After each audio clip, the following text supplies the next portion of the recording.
Hello, everyone, and welcome into another edition of Go Big Blue Country. Today, we're joined by Nick Richards, former University of Kentucky Wildcat. Nick, how are you? I'm great. How you guys doing today? Doing well, Nick. I know the last 3 months have been crazy. I know since you found out the season ended. What has the last 3 months been like for you? Well, honestly, just it's been a little bit slow. Not really prepared for stuff like this.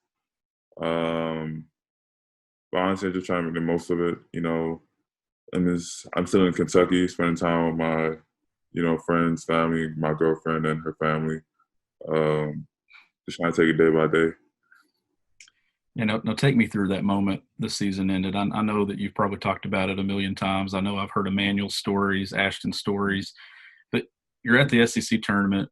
Things are so uncertain. I was actually preparing to leave to come down and cover those games and then just had to just change plans immediately. But what was that like for you, not knowing, trying to prepare to play, but still didn't know if you all were going to play or not? Coach, he talked about it. We were at dinner the night before, and we all got a tweet that the NBA season was canceled. So, I know everybody in the back of their mind, everybody was saying, "Oh, our season might be canceled," but we just gotta hope for the best. Coach E talked to all of us and he said, we're just gonna hope for the best. We're gonna keep going. We're gonna keep preparing. Like the games are happening, and the very next day, we're on the court, we're practicing. In the middle of practice, he stopped it and said, "The SEC tournament's over." And just like that, in the blink of an eye, our turn half of our season's over. And 2 hours later, we're on the bus on the way back to Kentucky. We're all sleeping. We get a text message, or some guys got a tweet. The whole entire season's over. So it was really heartbreaking that in a span of like 5 hours, our season was over just like that. Yeah, now the story that Coach Cal told on the radio and stuff is that you all came back and played a game of pickup. Yeah, Was that yeah, just was that just more of like a family thing, like a bonding thing to sort of maybe heal and get over that decision together? it definitely was. Because we all knew that this was going to be the last time we ever got to play with each other. So we all got on the court. I think it was like 10 o'clock at night, and we just played. We didn't really matter how many games we played. We just played and played until everybody got tired. And we just sat in the locker room, just talked to each other for another couple hours, and then everybody said their goodbye because basically the very next day, dudes were getting on a plane and getting home to see their family before everything really got crazy. Now, I'm sure workouts have been a little different during all this, especially when things first started. What are some of the things that you've been doing to stay in shape and prepare for when the draft, whenever it does happen?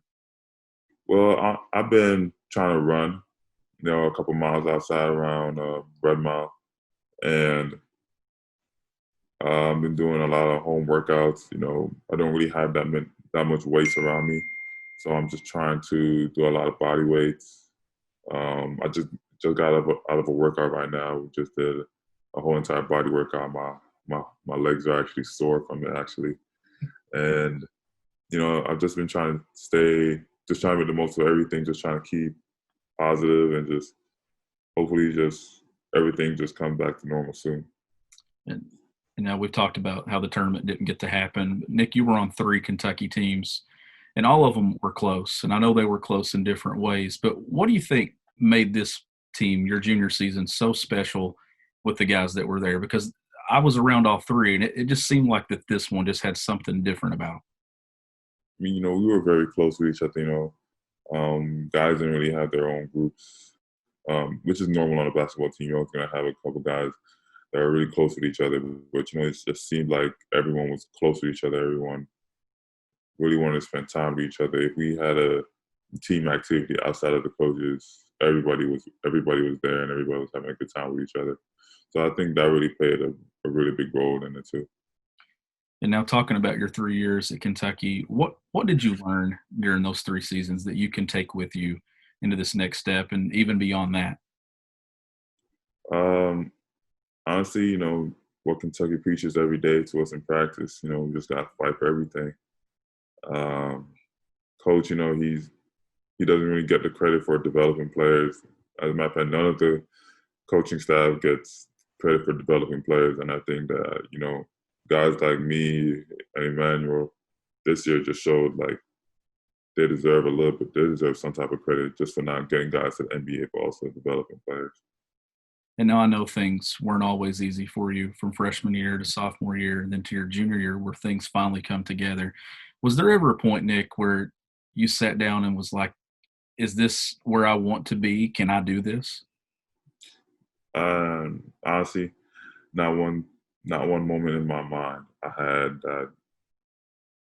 had that thought. I always knew I wanted to be at Kentucky ever since I was a sophomore in high school. I always wanted Kentucky was my dream school. Um, when I got the offer to come here, like mentally, I knew I was coming here regardless of what happened. So I was willing to take on the challenge. It took longer than I expected, but it's my mom always told me it's always God's plan, and if God intended me to be here for 3 years, that was just his plan. Yeah, that's the thing. And I was sitting in the press room at Texas Tech when you were at the podium with Emmanuel, and you said, I was on my own time frame at Kentucky. Just because I wasn't a one and done didn't mean that I was a failure. And I remember those words coming out of your mouth. And my first season on the beat was your freshman season, so I've covered you at Kentucky your entire time. So I saw the growth. What would be your advice to these guys coming into Kentucky or whoever it is in the future that when things aren't going as planned, what were some things that you did and just trusted the process? Honestly, you just gotta trust yourself, and I think that I got a lot of guys. They're able to trust themselves now. Keon, he came back, he trusted himself. He was he made a lot of big strides during the last part of the season. The last game against Florida, he made a lot of plays, big plays that helped us come back in the game. We even drew up the last play for him to score. Um, but guys that are coming in, I think that they'll be fine. I think that they'll find their own way. If anybody, honestly, there've been a lot of guys that came through this program. If anybody can do it, they can do it. What do you expect to see from Keon Brooks as a sophomore? I know that's a big topic right now. Pretty much the only experienced guy coming back. If you had a message for BBN, what would it be about Keon? You're about to see something different. Keon's actually a really, really, really talented player. Guy, he didn't really get to show his whole entire game this season, but I think that next season you'll see a really different side of him. Now, reflecting on some of the games during your junior season, at what point did you say, "Hey, this is really coming together for me"? I would say the Louisville game was a really big game for me, but after those, I think it was Missouri, and then it was Georgia. I think after having those two games really go back to back, having two really good games, I was saying, it's time to get rolling. I can't lose this momentum. So I just try to carry out throughout the whole entire season. My teammates, they saw the chain reaction happening, and they helped me push through it as well. And then later on in the season, Emmanuel, he just showed up out of nowhere, and he just got SEC Player of the Year. So I had really good teammates around me. Everybody seemed to cherish each other. Everybody seemed to care about each other. Everybody just seemed to push each other to be the best that they can.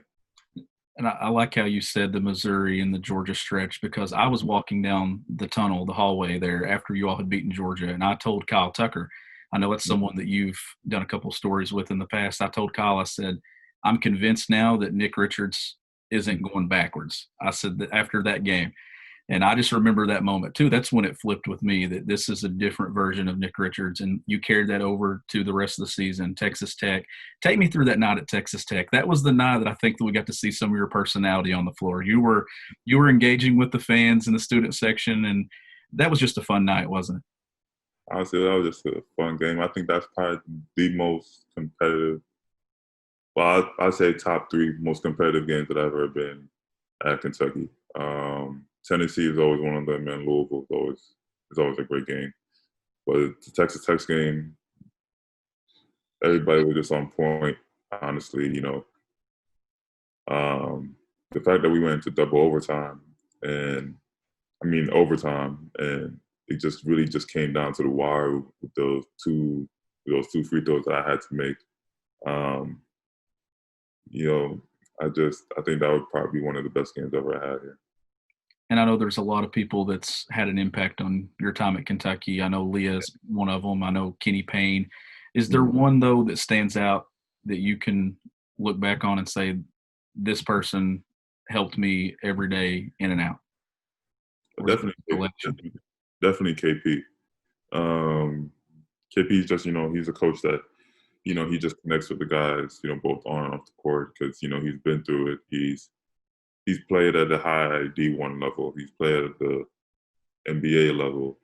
He knows what it takes for guys like us to get there, and he knows what we go through to be in the situation that we are.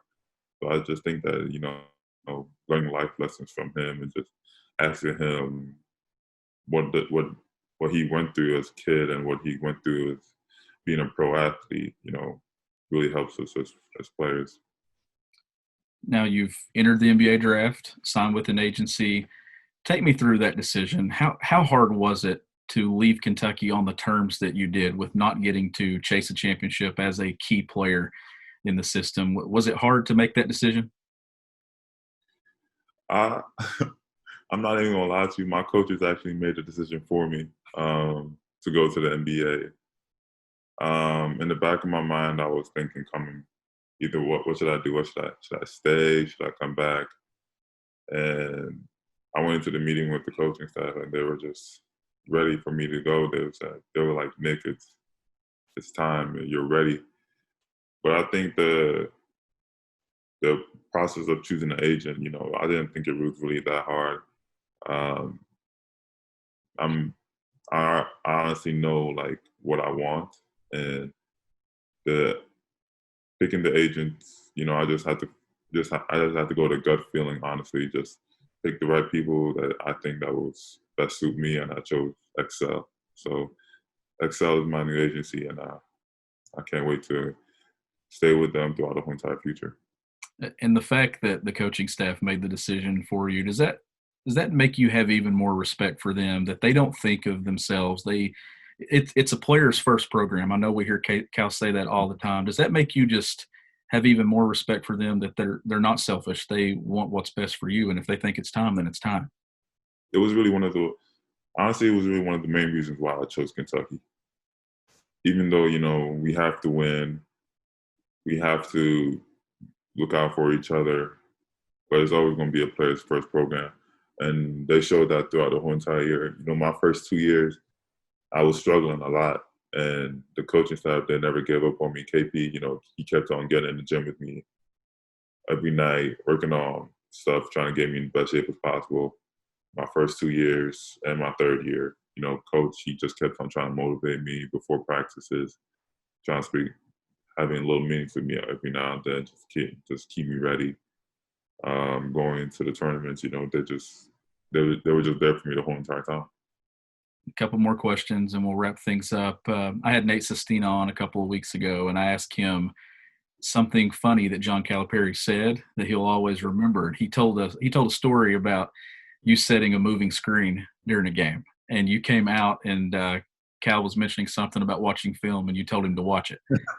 And and he said the next day in practice, Cal played it on a loop.